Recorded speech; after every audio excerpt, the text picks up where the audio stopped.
नमस्कार मुलांनो. अ, आज आपण इयत्ता 7व्या वर्गातली जी पोयम आहे, please don't read this poem, ही काय आहे, आपण कविता अभ्यासणार आहोत.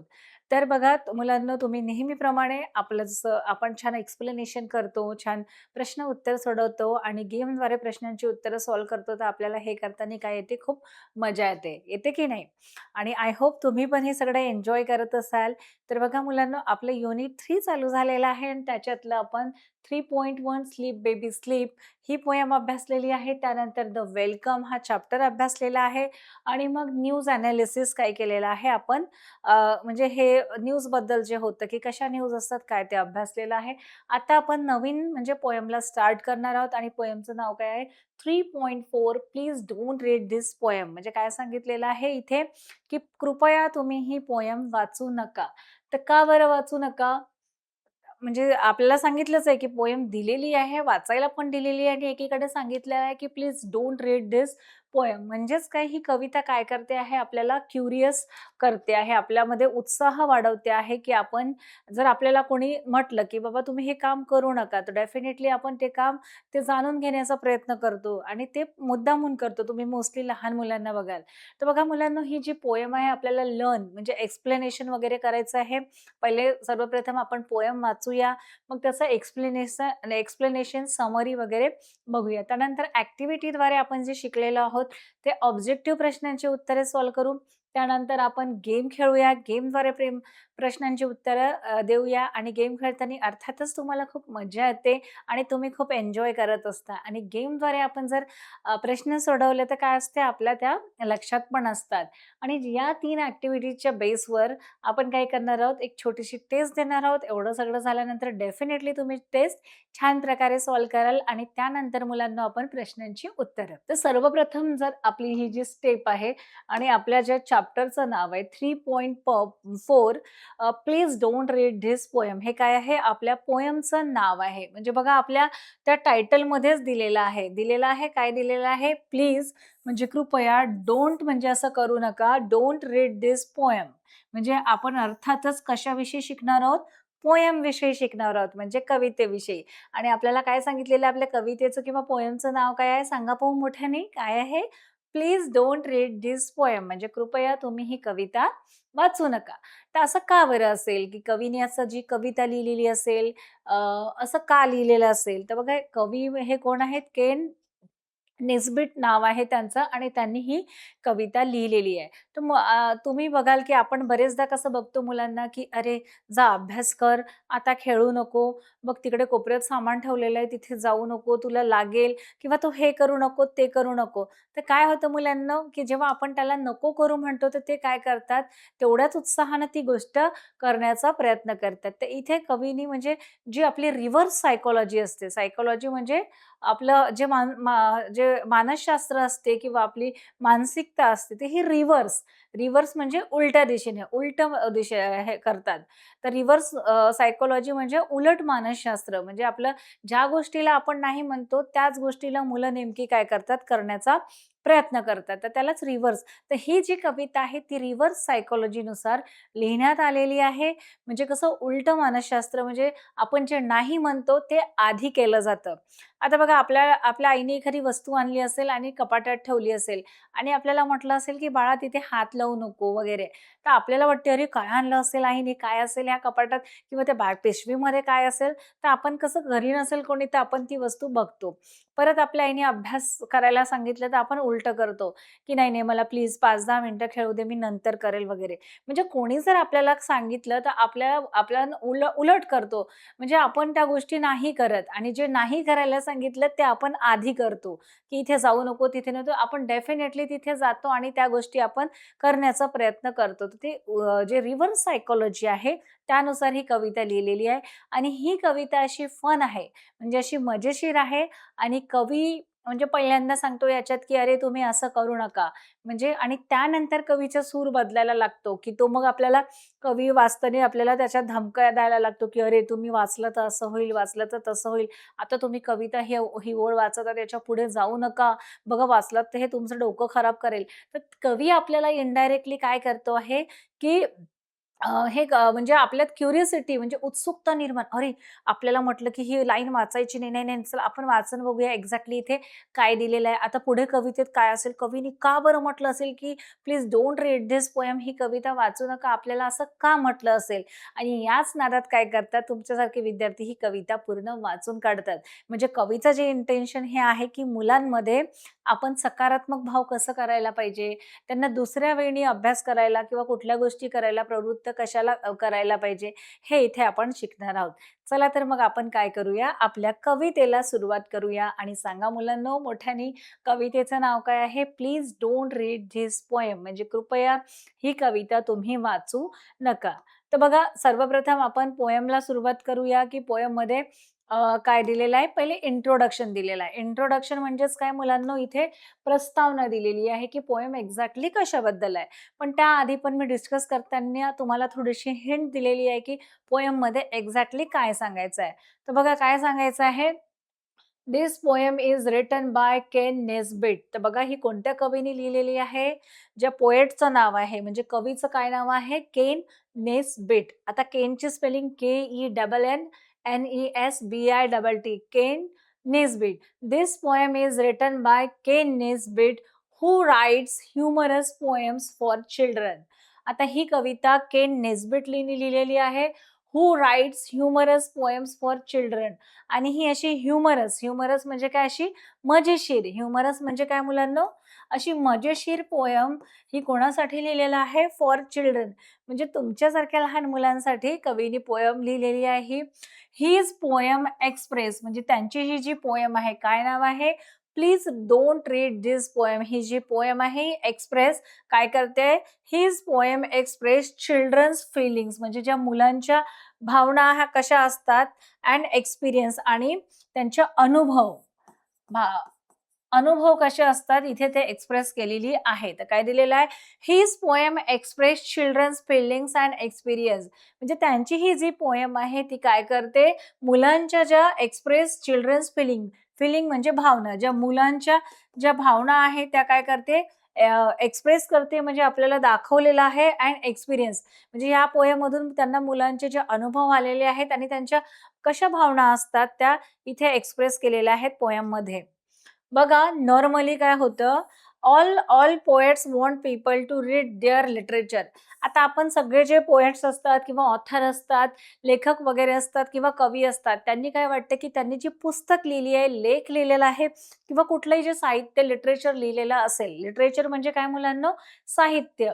जर कुठलंही साहित्य लिहिलेलं असेल तर ते आपण त्यांनी, त्यांचे जे पुस्तक आहेत आपण वाचलं पाहिजे किंवा त्यांच्या ज्या कविता आहेत त्या आपण रीड केलं पाहिजे, असं त्यांचं एक्सपेक्टेशन असतं. परंतु इथे कवीचं उलटं आहे. जे केन नेस्बिट आहे त्यांचं उलटं आहे. त्यांनी काय केलेलं आहे, म्हणजे त्यांना काय वाटतं, all po all poets wants people to read their literature, म्हणजे सगळ्या पोएटना वाटतं, कवींना, की त्यांनी जे लिहिलेलं लिटरेचर आहे ते मुलांनी किंवा सगळ्यांनी आवर्जून वाचावं. बट फनीली, फनीली म्हणजे मजेशीर, बट फनीली मजेशीर. परंतु इथे नेस्बिट यांना काय वाटते? But funnily Nesbitt keeps on warning the reader not to read his poem. तर इथे कवीला काय वाटते?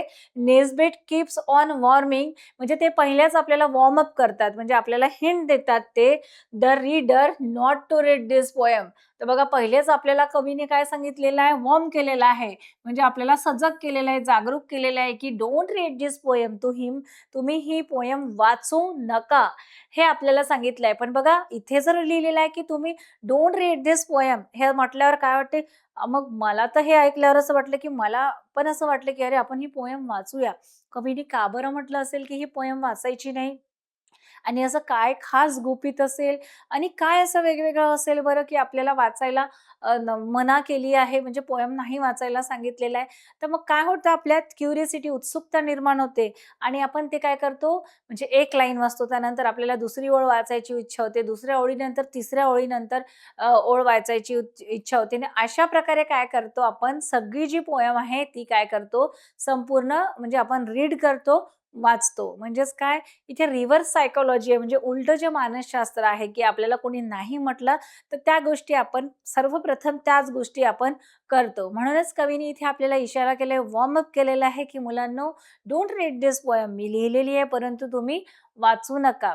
तर आता का म्हणजे या कवितेमध्ये नेमकं असं खास काय लिहिलेलं आहे आणि कवी कुठल्या-कुठल्या तालात, सुरात आपल्याला सांगतो आहे, ते आता आपण इथे बघूयात. चला मग आपण जे कविता आहे त्याच्या रीडिंगला म्हणजे सर्वप्रथम तर आपण पोएम काय करूया, वाचून घेऊया आणि त्यानंतर काय करूया मुलांनो, आपण त्याचं जे एक्सप्लेनेशन आहे म्हणजे स्पष्टीकरण आहे ते आपण बघूया. तर बघा, तुमच्यासारखा छोटा मुलगा आहे आणि ही ती पोएम आहे. Please don't read this poem. तर ती सर्वप्रथम काय करूया, आपण वाचूया. वाचायला सुरुवात करते मी. बघा. Please don't read this poem. It's only meant for me. काय म्हटलंय? Please don't read this poem. It's only meant for me. That's it. Just move along now. There is nothing here to see.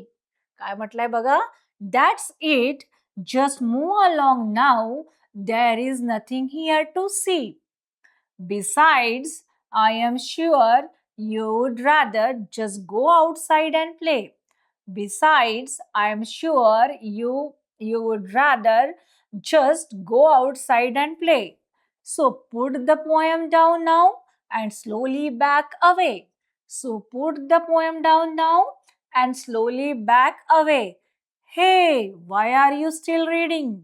That isn't very nice. Hey, why are you still reading? That isn't very nice. I have asked you once politely. I have asked you once politely. Don't make me ask you twice. I have asked you once politely. Don't make me ask you twice. I am telling you it's a private. I am telling you it's a private. Do not read one more line. Do not read one more line. Hey, that's one more. Now stop it. This isn't yours. It's mine. काय म्हटलंय बघा? Hey, that's one more. Now stop it. This isn't yours. It's mine.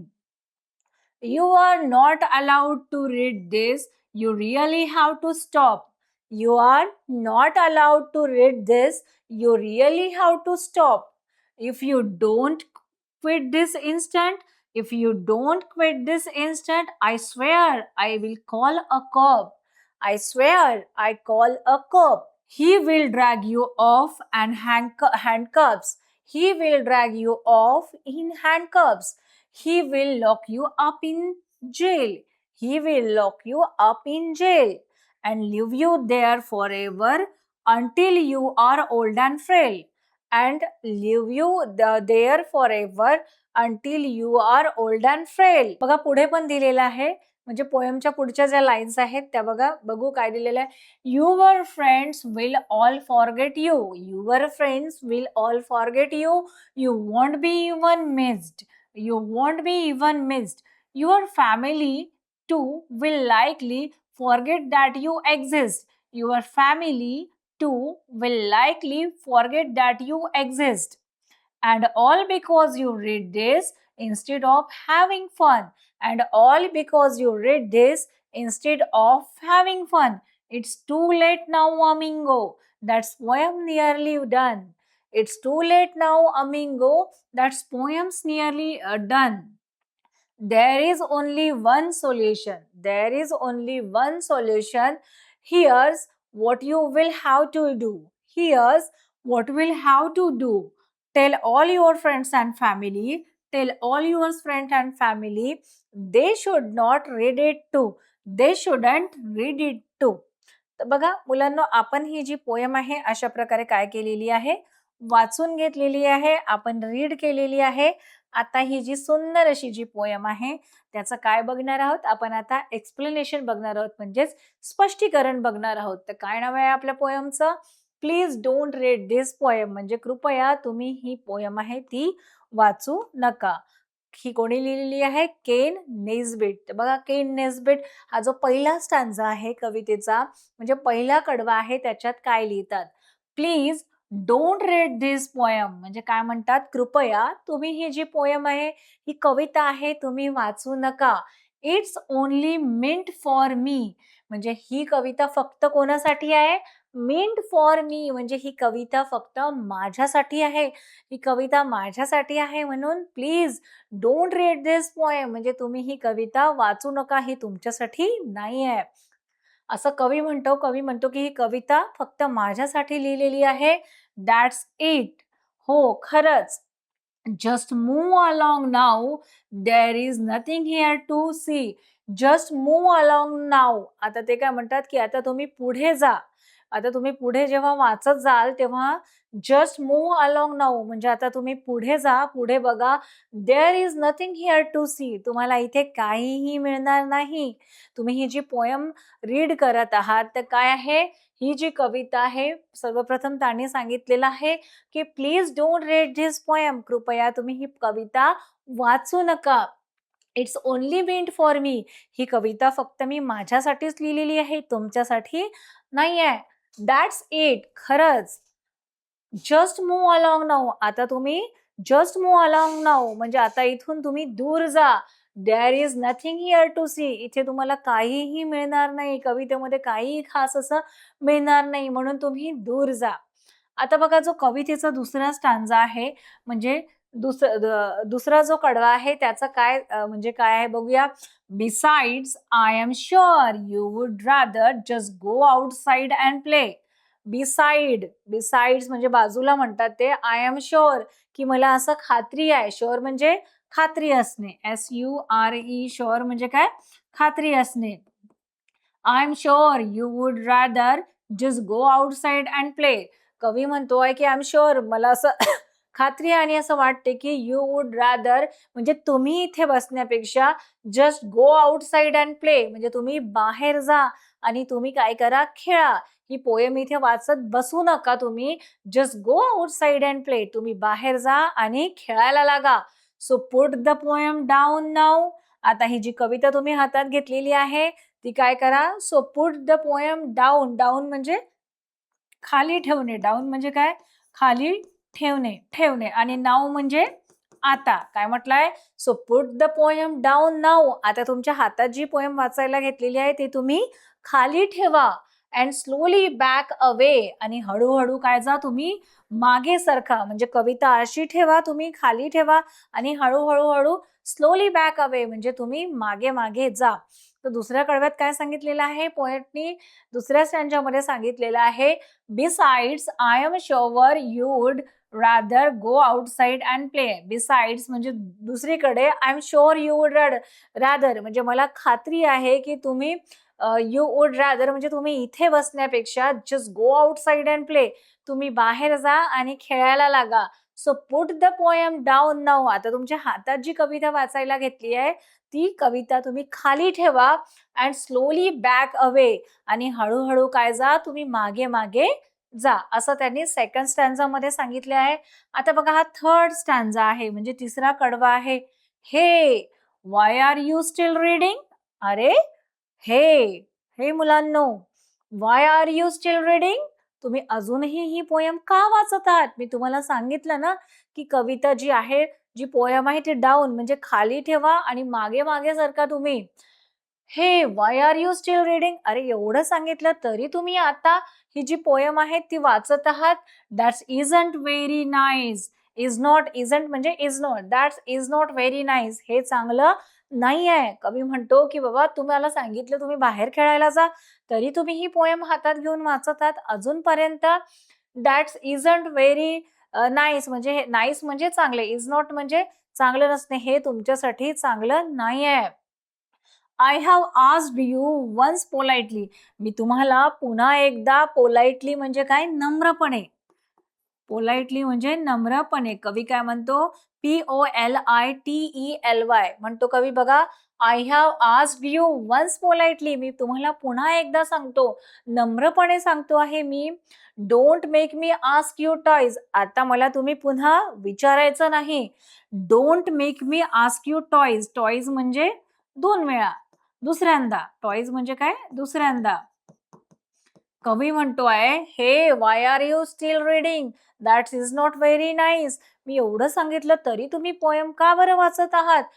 That isn't very nice. ते तुमच्यासाठी चांगलं नाही आहे. I have asked you once politely.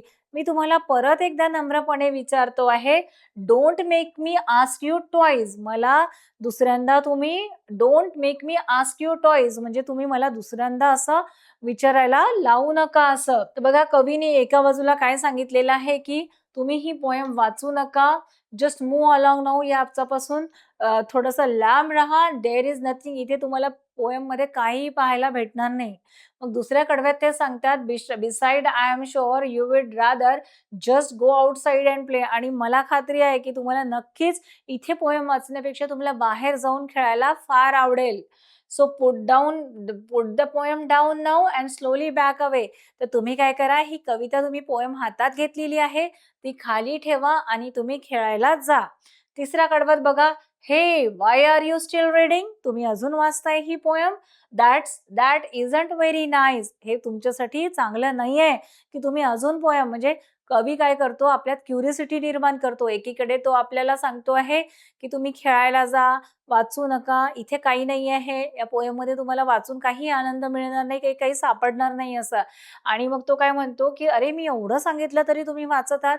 म्हणजे कवीला असं वाटतं, की कवी आपल्याला थांबवतो सुद्धा आहे कवीला आपल्याला वाचायला आणि तो सांगतो आहे, की इथे काही नाही आहे वगैरे आणि आपण तेवढ्याच क्युरिओसिटीने काय करत आहोत, पुढे-पुढे ही कविता वाचत आहोत.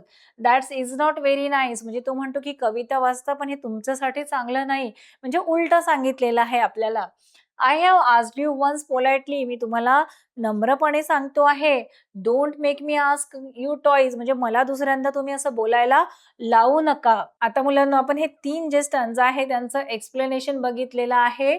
आता आपला जो चौथा जो स्टांजा आहे ते बघूया. बघा काय दिलेला आहे. हा जो आहे कुठलाच 4th नंबरचा स्टांजा आहे म्हणजे कडवा आहे. काय सांगितलेलं आहे?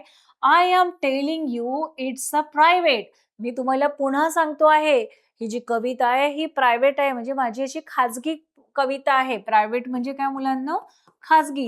ही जी कविता आहे ही खाजगी आहे म्हणजे माझ्या स्वतःपुरतीच आहे. हिमसेल्फ म्हणजे माझ्यापुरतीच आहे. Do not read one more line.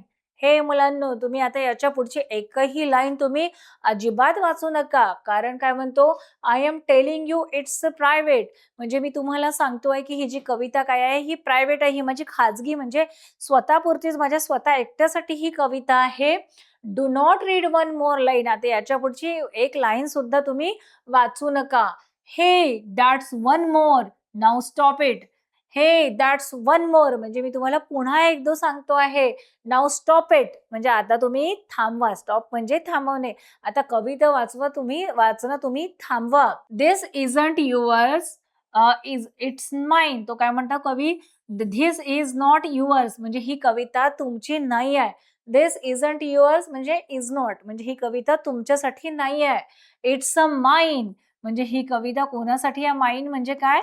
माझ्यासाठी. ही जी कविता आहे ही फक्त माझ्यासाठीच आहे. म्हणून मी तुम्हाला पुन्हा-पुन्हा वॉर्निंग देतो आहे, की that's one more time. Now stop it. आता तुम्हाला एकदा पुन्हा सांगतो, की हे तुम्ही थांबवा. धिस इट्स युअर्स, इट्स माईन. ही तुमच्यासाठी नाही आहे, ही फक्त माझ्यासाठी आहे. हे 4th स्टांजा होतं. आता आपण 5वा जो स्टांजा आहे, म्हणजे 5वा कडवा आहे, त्याच्यात आपण बघूया. तर बघा 4th स्टांजापर्यंत कवी आपल्याला वारंवार असं क्युरियस किंवा असं हे सांगतोय आपल्याला, की हे तुम्ही कविता वाचू नका, ती माझ्यासाठी आहे. तुम्हाला इथे काहीच सापडणार नाही. या कवितेमध्ये वाचण्यासारखं असं मजेशीर किंवा असं खास काही नाहीये. मी तुम्हाला पुन्हा वॉर्न करतो आहे, की वाचू नका, ही कविता माझ्यासाठीच आहे. तर काय केलेलं आहे कवीनी, पहिले आपल्याला वाचलं नाही पाहिजे म्हणून वॉर्न केलेलं आहे. आपल्याला सांगितलंय, की वाचायची नाही आणि काय काय होतं, की आपल्याला असं वाटते, की म्हणजे त्यांना वाटते, की जर असं लिहिलं, की मग मुलांमध्ये अजून क्युरियस निर्माण होईल. जे रीडर्स आहेत, वाचक आहे, त्यांना परत असं पुढे-पुढे जावंसं वाटेल आणि कवितेत काय लिहिलं आहे हे बघण्याची उत्सुकता राहील. आता बघा 5th हा जो स्टांजा आहे, तिथे काय सांगितलेलं आहे, "you are not allowed to read this." कवी म्हणतो, की "you are not allowed to read this." ही जी पोएम आहे, ही तुम्हाला अलाऊ म्हणजे परवानगी देणे. ही वाचायची परवानगी परवानगी नाही आहे तुम्हाला. You are not allowed to read this. ही जी पोएम आहे तुम्हाला वाचण्यासाठी अलाउ केलेलं नाहीये, म्हणजे तुम्हाला याची वाचायची परमिशन नाहीये. You really have to stop. आता कवी इथे धमकावतोय.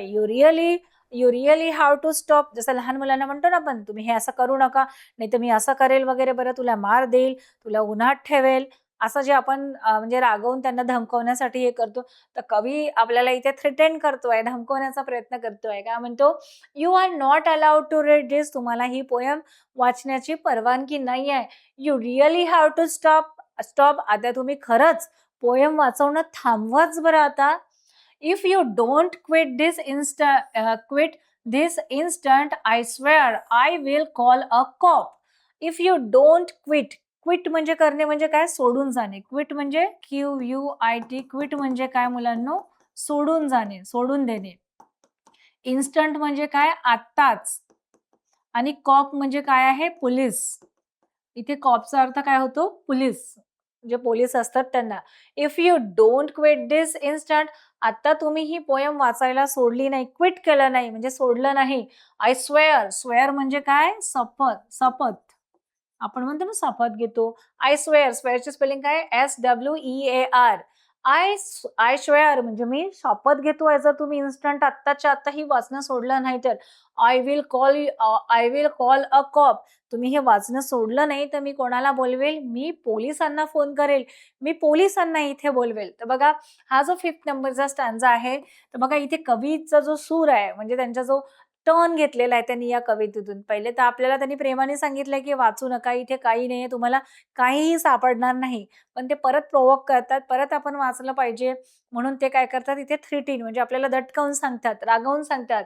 You are not allowed to read this. तुम्हाला ही वाचायची परमिशन नाहीये. You really have to stop. म्हणजे खरंच तुम्ही आता हे वाचणं थांबवा. If you don't quit this instant, आता तुम्ही आत्ताच्या आत्ता तुम्ही हे वाचणं सोडलं नाही, I swear I will call a cop. तुम्ही असं केलं नाही तर मी कोणाला बोलवेल, तुम्हा पोलिसांना बोलवेल. बघा, हा जो आहे 6 नंबरचा स्टांजा आहे, काय दिलेला आहे, he will drag you off and handcuffs. Drag म्हणजे काय मुलांनो, DRAG. ड्रॅग म्हणजे ओढून नेणे. ड्रॅग म्हणजे ओढून नेणे. He will drag you off and हँडकप.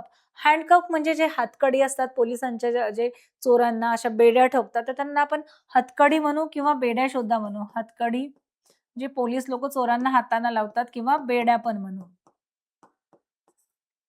तर काय दिलेलं आहे, he will drag you off in handcuffs. म्हणजे जे पोलीस आहेत, ही विल म्हणजे कोणाला म्हटलेलं आहे त्यांनी, पोलिसांना म्हटलेलं आहे. पोलीस जे असतात, he will drag you off in हँडकप्स.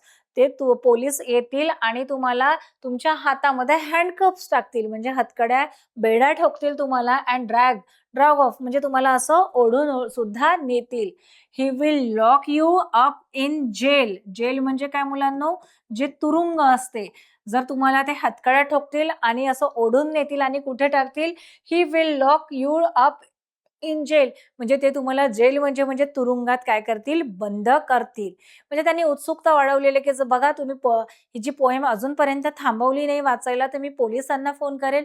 Police येतील आणि तुम्हाला ते काय हँडकफ्स टाकतील, हातात बेड्या ठोकतील, ते तुम्हाला ओढून नेतील आणि कुठे बंद करतील, जेलमध्ये बंद करतील. म्हणजे जो पोएट आहे केन नेस्बिट, त्यांचा इथे सूर बदललेला आहे. पहिले त्यांनी प्रेमाने सांगितलं आहे, फनी वेनी, आणि नंतर त्यांनी डायरेक्टली काय दिलेली आहे, की जर ही तुम्ही धमकी दिलेली आहे, थ्रेटन केलेलं आहे, की अरे तुम्ही जर थांबवलं नाही तर मी पोलिसांना बोलवेल वगैरे. जसं आपण लहान मुलांना म्हणतो, की अरे हे जर तू थांबवलं नाही तर बघ आम्ही भूताला बोलवू, तो पकडून येईल, पोलीस येतील, तुला पकडून नेतील, असं करू नको. जे आपण त्याच वेळी हे त्यांनी हे सांगितलेलं आहे. And leave you there for ever until you are old and frail. Frail म्हणजे काय मुलांनो, अशक्त असणे. अशक्त किंवा त्याला आपण कमजोर म्हणू. अशक्त किंवा कमजोर. फ्रेलची स्पेलिंग काय आहे, FRAIL. फ्रेल म्हणजे अशक्त किंवा कमजोर. And leave you there for ever. For ever म्हणजे नेहमीसाठी. फॉर एव्हर म्हणजे नेहमीसाठी. And leave you there for ever until you are old and frail. म्हणजे इथे म्हटलेले आहे, की अंटिल म्हणजे जेव्हापर्यंत तुम्ही म्हातारे ओल्ड म्हणजे जेव्हापर्यंत तुम्ही म्हातारे आणि अशक्त होणार नाही, तेव्हापर्यंत ते तुम्हाला नेहमीसाठी जेलमध्ये ठेवतील, तुरुंगात ठेवतील आणि तुम्हाला सोडणार नाही. तर ह्यांनी ह्या कडव्यात काय सांगितलेलं आहे, he will drag you off in handcuffs. ते तुम्हाला हातकड्या टाकून असं ओढून घेऊन जातील. He will lock you up in the jail. ते तुम्हाला तुरुंगात बंद करतील and leave you there forever आणि तिथे तुम्हाला फॉरएव्हर नेहमीसाठी बंद करतील until you are old and frail. जेव्हा तोपर्यंत तुम्ही म्हातारे होत नाही आणि एकदम असं अशक्त जेव्हापर्यंत होत नाही, तेव्हापर्यंत तुम्हाला ते काय करतील लॉकअपमध्ये बंद करतील. तुम्हाला जेल होईल आणि जर ही पोयम तुम्ही वाचली तर काय होईल, की तुम्हाला लॉकअपमध्ये म्हणजे बघा याला हँडकफ्स म्हणतात. काय म्हणतात मुलांनो याला? याला हँडकफ्स म्हणजे पोलीस येतील आणि जे असे हँडकफ्स आहेत म्हणजे तुमच्या हातात अशा बेड्या ठोकतील आणि काय करतील तुम्हाला असं ड्रॅग करून घेऊन जातील, ओढत घेऊन जातील आणि तुम्हाला लॉकअपमध्ये बंद करून ठेवतील, असं इथे सांगितलेलं आहे. आणि मग तुम्हाला तुमचे जे फ्रेंड्स आहेत ते पण भेटणार नाही. तुम्हाला खेळता येणार नाही. तुमचे जे फॅमिली मेंबर्स आहेत म्हणजे त्यांच्यासोबत तुम्हाला जेवता सुद्धा येणार नाही आणि सगळे तुम्हाला हे जे आता तुम्ही ज्या लोकांसोबत उठता, बसता हे सगळे तुम्हाला एक दिवशी विसरून जातील.